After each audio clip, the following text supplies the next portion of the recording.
Okay, our our Jonah continues with Jonah 1:14. I did the first part of this verse, and then I summarized the imperfect in the call or G stem. Now let's move on and finish the verse. Jonah 1:14. There are two items I want to point out in this section. So I've given you the paradigm of the imperfect. We're working up to the paradigm for the perfect, and I want to introduce you to a ending. So the imperfect puts stuff on the beginning, the perfect puts stuff on the end. I want to introduce you to one of the endings of the perfect, namely the second masculine singular. Hold that thought. So see if you can pronounce this. Here's how I would pronounce it. Va'al titain aleinu dam naki. All right, naki. All right, so all we saw in a previous video. In fact, I think it was the earlier part of this verse. And what I told you was it's a negative command. So you know lo, lamed aleph, that's the word for not in general. But if you want to say not with a command, there's a different word for it, and it's all. These two letters, aleph, lamed, depending on the vowel, could be several different things. El with a sagol can mean two. Ale with a sere is God. And then all with a patak is not. And I'm sorry, I didn't invent this language. It'd be fun to invent a language someday if somebody wanted me to, but I guess that's not going to happen. But so this is and not titain. So titain means do not give. In a command, most of the time, every time in English, a command has a sense of you. Hey, you, don't give. And do not give is speaking to Yahweh.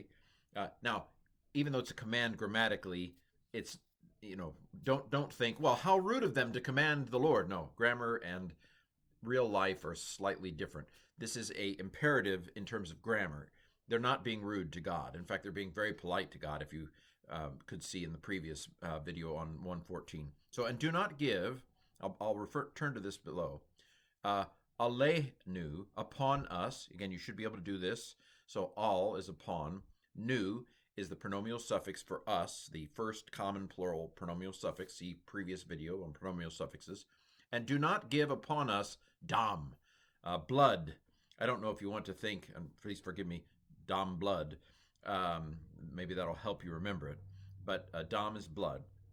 And then naki is innocent. So the adjective generally comes after the noun it's telling you about. It has to agree in gender, number, and definiteness.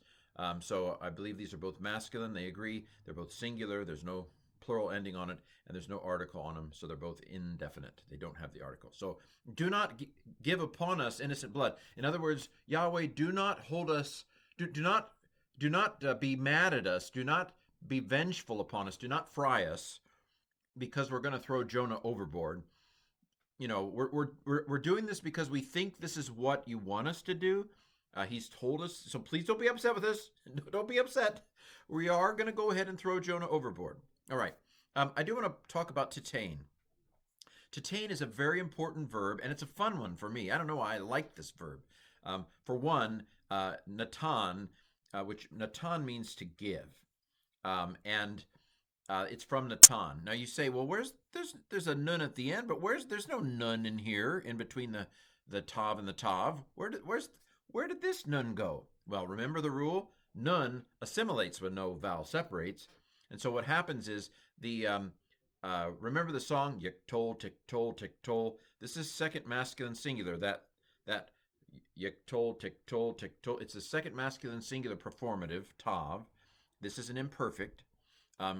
So it's saying you, but it's talking to a masculine singular, referring to Yahweh as a masculine singular. So you do not give. You might say, well, where's the holum? It's yiktol, tiktol, tiktol. Should be a holum, shouldn't it? Well, this is it's just a different verb. It uses a sere instead of it uses an I/E class vowel rather than an O class vowel. Don't worry about it. Ours is not to question why. Ours is just to memorize that natan uses a sere instead of a holum. But so basically, this is in the yiktol, it would be yin tain and there's nothing between the nun and the tav in that. Yik, tol, yin, tain. And so the nun gets sucked into the second letter of it, and it becomes a doubled tav there. So this dot here represents the nun, an assimilated nun. It's been assimilated into the Borg. So this is the first. We call this first nun verbs or first nun verbs. It's not a nun. In the first nun. No, it's nothing like that. It has nothing to do with nuns. It's the letter N. So there are what we call, and now for the first time, weak verbs. Weak verbs. So most verbs have three consonants. You have first weak verbs, second weak verbs, third weak verbs. And what I mean by that is it doesn't, strong verbs, everything stays the way it's supposed to. Everything's intact.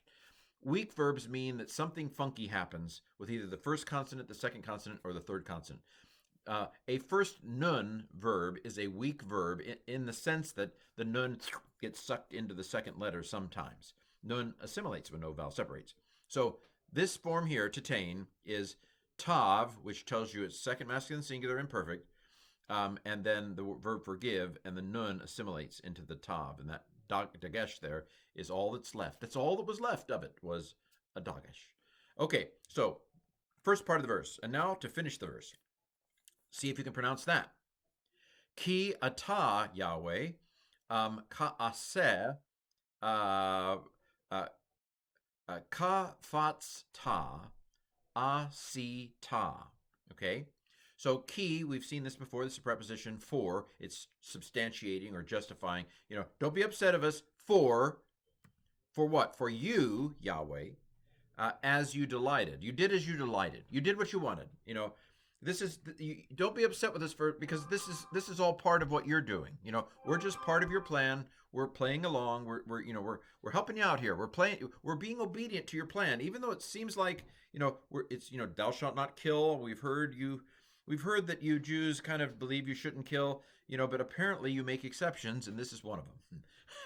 Well, anyway, we don't have to do a philosophical analysis of the sailor's ethic, but as far as grammar, ata, you should know this. We've learned the independent pronouns. Ata is you, second masculine singular. Yahweh, because Yahweh is construed as a masculine, even though he does not have the masculine equipment. We want to be very clear. This is not literal. He does not literally have male paraphernalia, so to speak. I'm getting off the topic here, right? So for you, Yahweh, so asher, is, did I pronounce that right? Ka asher. Asher is the relative pronoun, and then the ka is kind of like as that you delighted, you did. Okay, now I want to talk about kafatz ta. So this ta here, what is the ta? Ta, and now, ladies and gentlemen, ta is a perfect second masculine singular ending. Should have put perfect here. Perfect. It is a perfect tense. So remember, imperfect adds stuff on the front, perfect adds stuff on the end. This is a perfect, and it's adding stuff at the end. So ta is the second masculine singular ending, or sufformative. If a preformative is something put on the front, a sufformative is something put on the end. So this is you, masculine singular. You, Yahweh, delighted. And so kafatz means to take pleasure in or to delight, and then the ta tells you delighted. There's another one here, though. Asita is another second masculine singular perfect ending. You did.